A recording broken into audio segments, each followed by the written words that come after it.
You woke up this morning and checked your phone. Before you got out of bed. Before you said a word to anyone. Before your eyes fully adjusted to the light.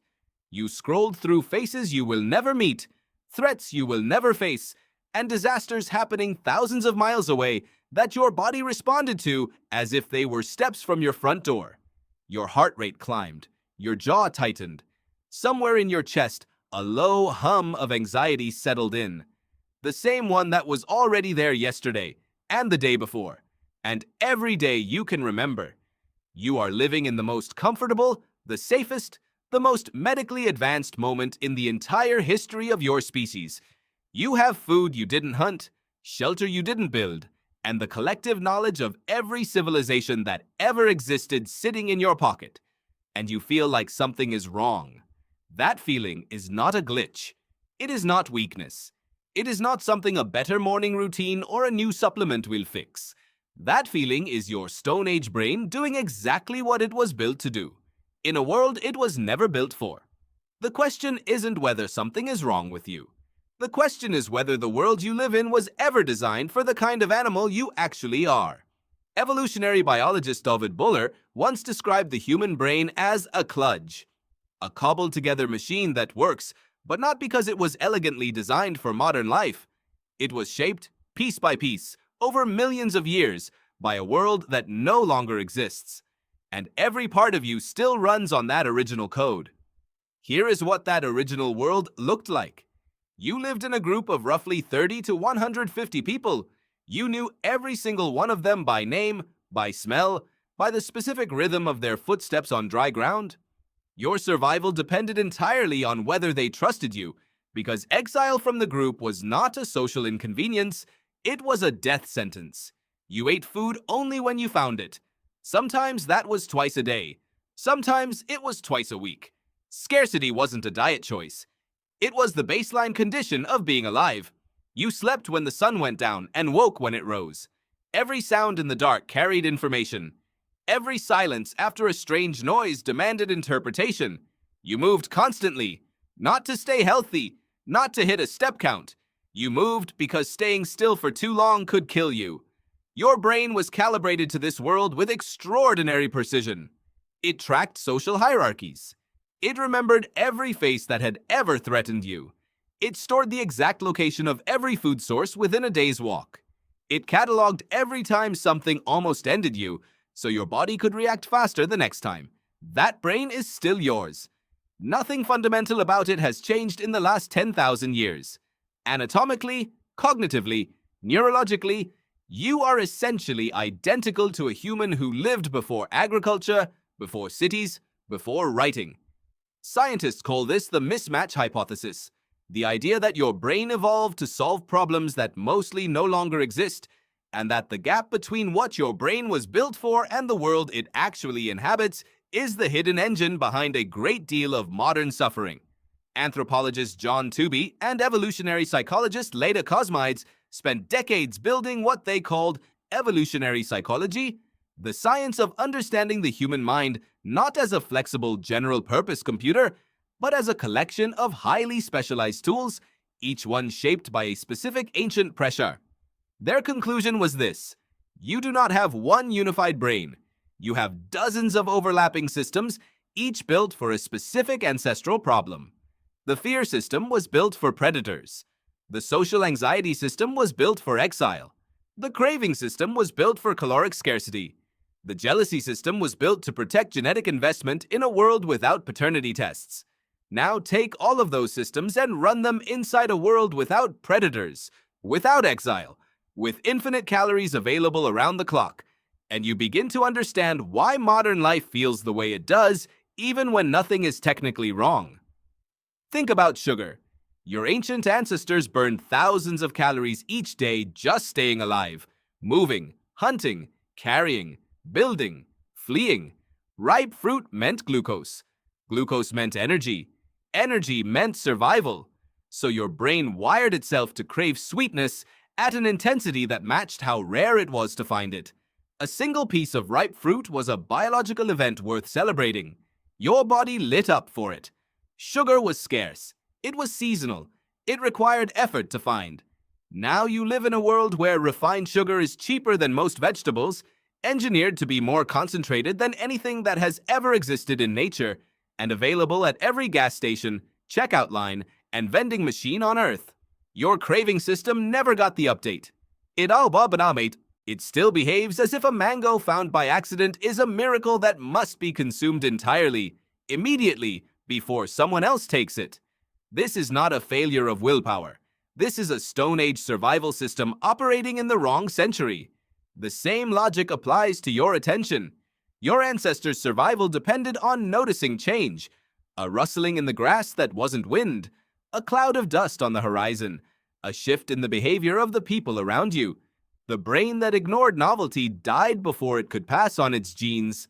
The brain that snapped toward every unexpected movement, even when most of those movements turned out to be nothing, lived long enough to reproduce. You are descended from the most distraction-prone survivors in history. That same novelty detection system now sits inside your skull, while a team of engineers in Silicon Valley has spent billions of dollars reverse engineering exactly how to trigger it. Not once, not twice, but in a continuous, optimized loop designed to keep your ancient threat detection circuits firing indefinitely. Every notification, every scroll, every autoplay transition. Your brain is not being corrupted by technology. Your brain is doing precisely what it evolved to do, and it is being systematically targeted for it. Psychologist Randolph Ness, one of the founders of evolutionary medicine, spent his career asking a question that sounds simple but unravels everything. Why do we suffer in ways that seem to make us worse? His answer was deeply uncomfortable. Many of what we now call disorders or dysfunctions are not design failures. They are ancient features operating in a context they were never meant for. Depression, in its most original form, may have been a biological signal to withdraw during a period of genuine danger or loss, to conserve energy, to avoid risk when the environment had become genuinely threatening. The brain shutting you down during a hard season wasn't pathological. It was adaptive. Anxiety was not a disorder. It was a scanning program, a permanent low-level threat detection system running in the background, tuned to never fully switch off. Because in the ancient world, the moment you stopped scanning was often the last moment you had. These are not broken systems. They are ancient systems receiving inputs they were never calibrated to handle. Consider what your ancestors experienced in a week.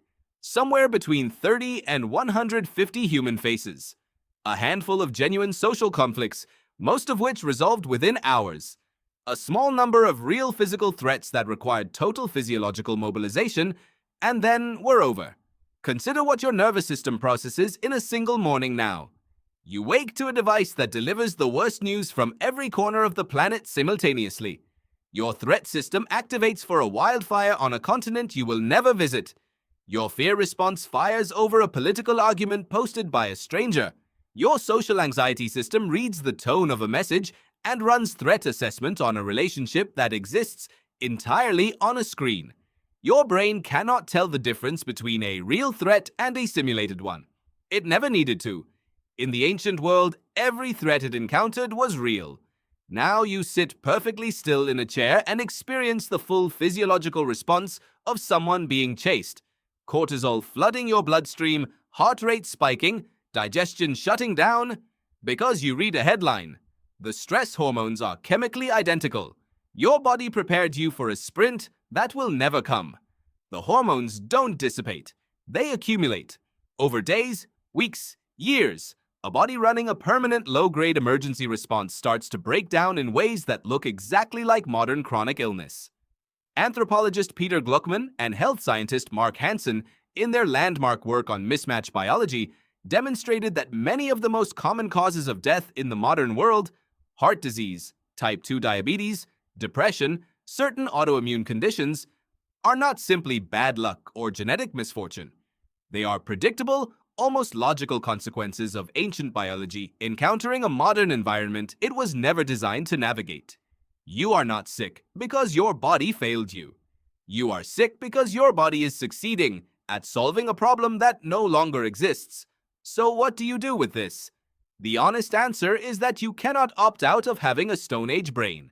Evolution doesn't offer upgrades on demand. The architecture runs whether you want it to or not. But understanding the architecture changes something important. It changes the conversation you have with yourself when the ancient systems fire in a context that doesn't call for them. When you feel a craving that overrides your intentions, you are not weak. You are ancient.